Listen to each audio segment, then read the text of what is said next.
Siempre disfruto los programas de buscadores de tesoros, que son esos programas que van por todo el país en los Estados Unidos buscando cachivaches, como le decimos nosotros, en lugares perdidos, a veces en el medio de pueblitos donde uno abre un granero y encuentra una Harley Davidson del 40 o cosas históricas que ni la persona que lo tenía sabe lo valioso que es.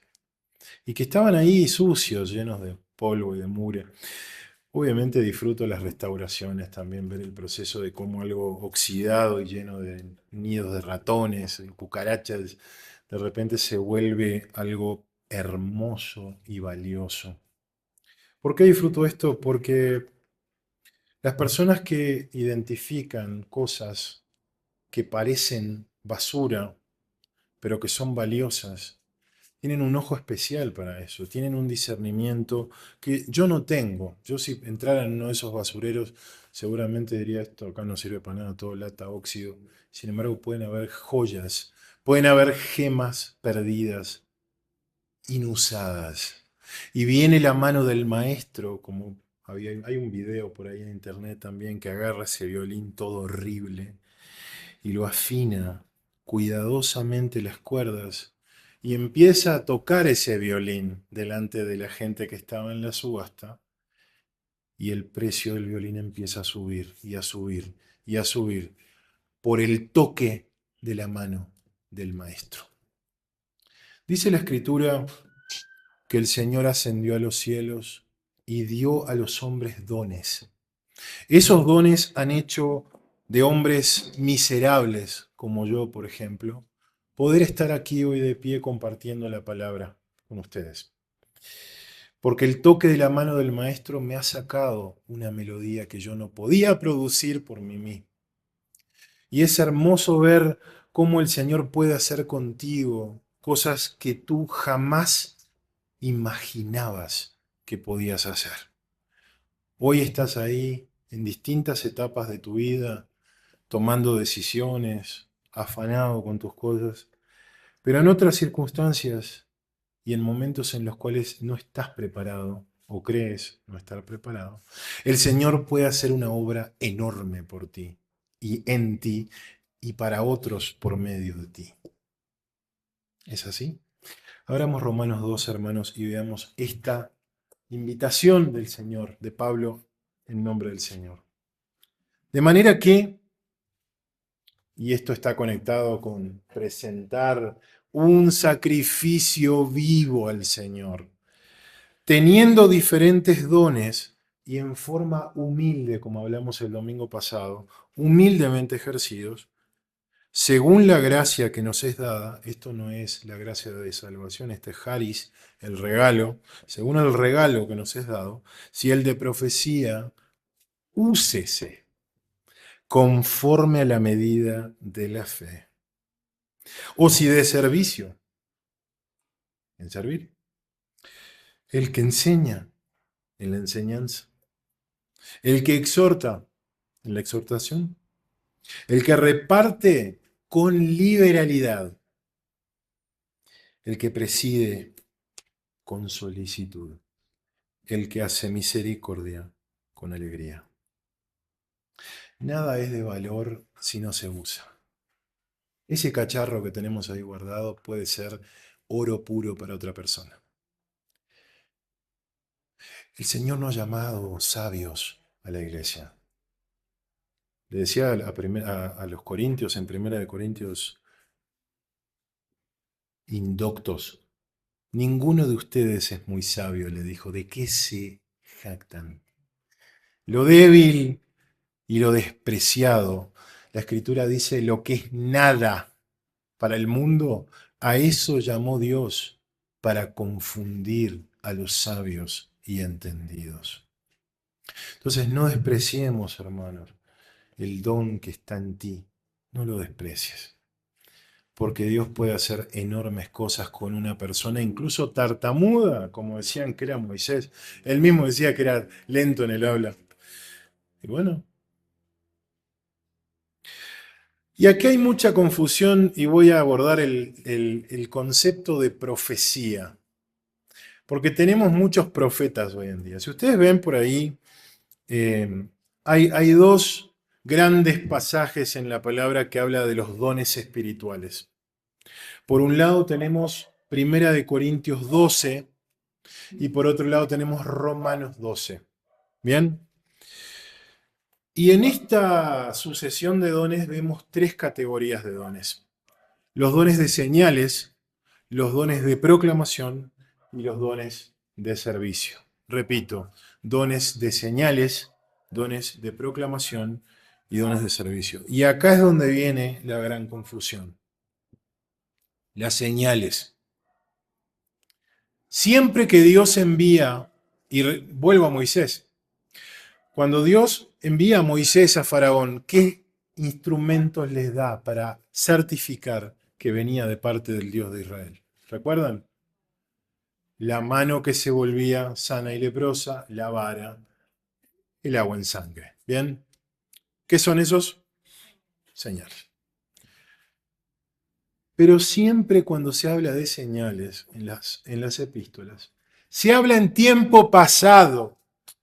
Las señales de apóstol han sido hechas entre vosotros con toda paciencia por señales, prodigios y milagros. ¿Certificó el Señor la misión de Pedro? Sí, Pedro pasaba y aquellos que se ponían a su sombra se sanaban. ¿Hubieron señales milagrosas en los primeros años de la iglesia? Sí, indudablemente.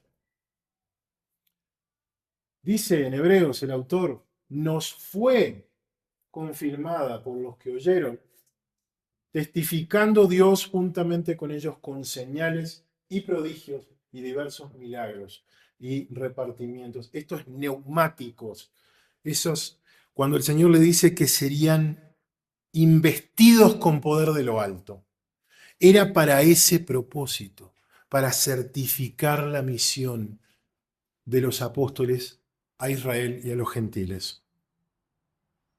Primera de Corintios se escribió en el año 54 después de Cristo. Primera de Corintios, la que menciona las lenguas y todos estos dones milagrosos. Romanos se escribió entre 4 y 6 años después.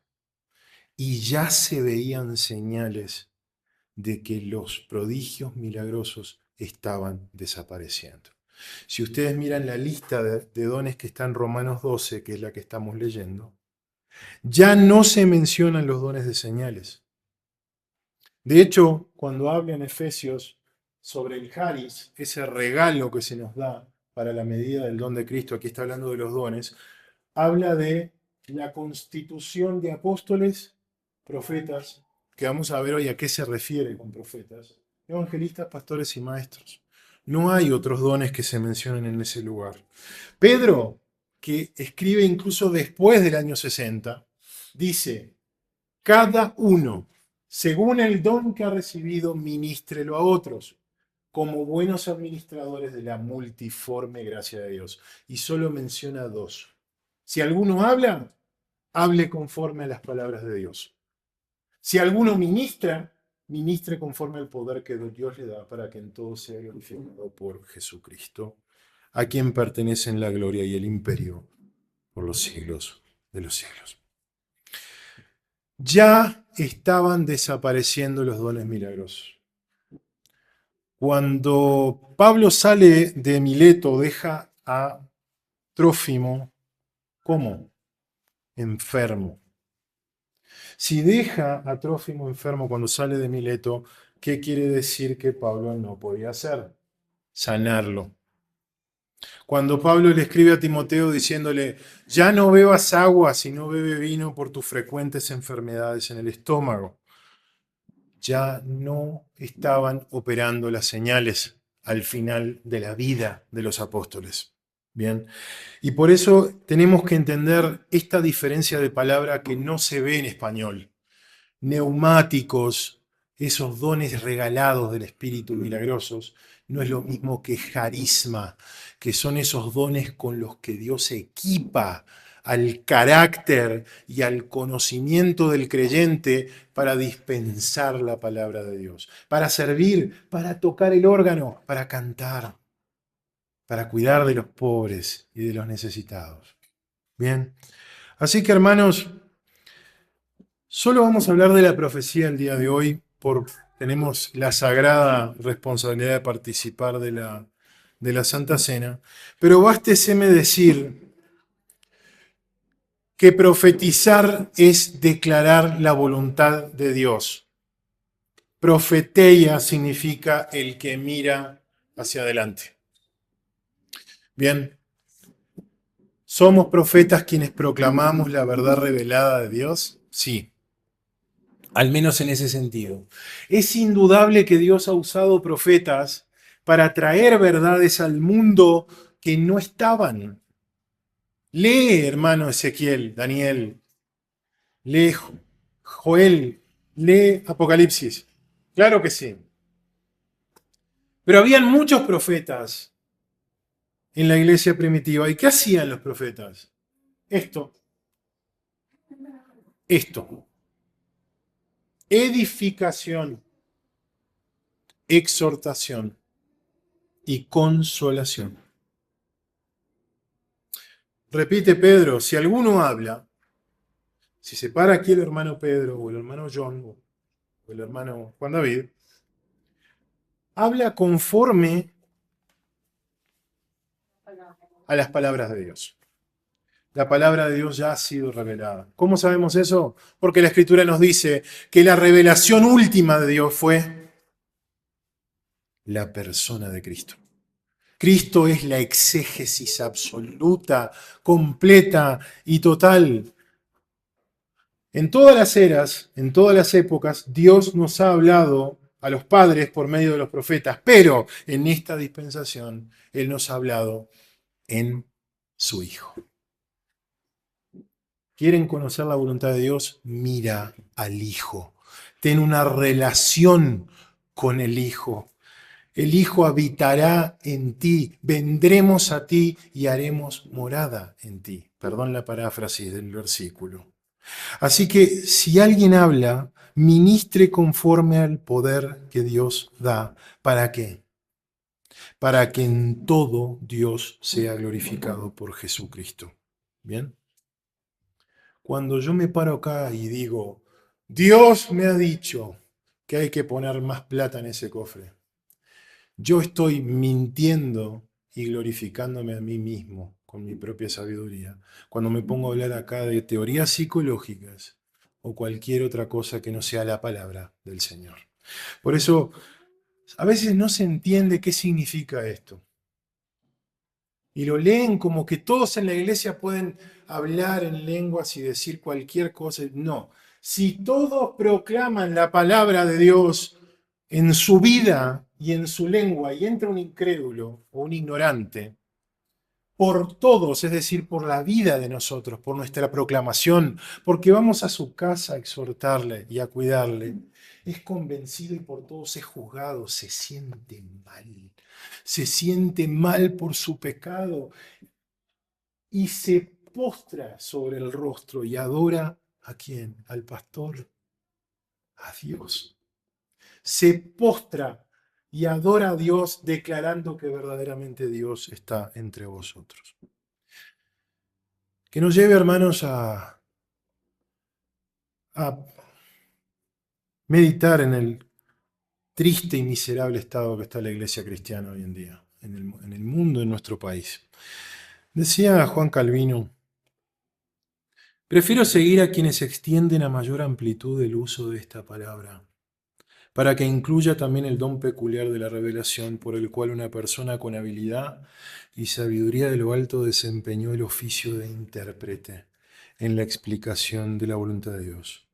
De ahí que la profecía en estos tiempos, en la iglesia cristiana, es difícilmente más que la manera correcta de entender las escrituras y la facultad peculiar de explicarla, teniendo en cuenta que todas las profecías antiguas y los oráculos de Dios ya han sido completados con Cristo y su Evangelio. El Apocalipsis, como un tabique final en esta biblioteca, dice: maldito el que agregue a estas palabras de esta profecía. En este sentido debe tomarse a Pablo cuando dice: quisiera que todos vosotros hablasen en lenguas, pero más que profeticéis, porque en parte conocemos y en parte profetizamos. ¿Qué es entonces la profecía, hermanos? Simple. Apocalipsis 10, 19, 10 dice: adora a Dios, porque el testimonio de Jesús es el espíritu de la profecía. ¿Qué es el testimonio? Lo visible. Lo visible en nuestra vida y en nuestra lengua es el espíritu de los profetas. Es el espíritu de la profecía. Profetiza, hermano. Profeticemos, proclamemos con nuestra vida y nuestra lengua el testimonio de Dios. ¿Para qué? Para que todo aquel que escuche, para que todo aquel que vea se postre sobre su rostro y adore a Dios.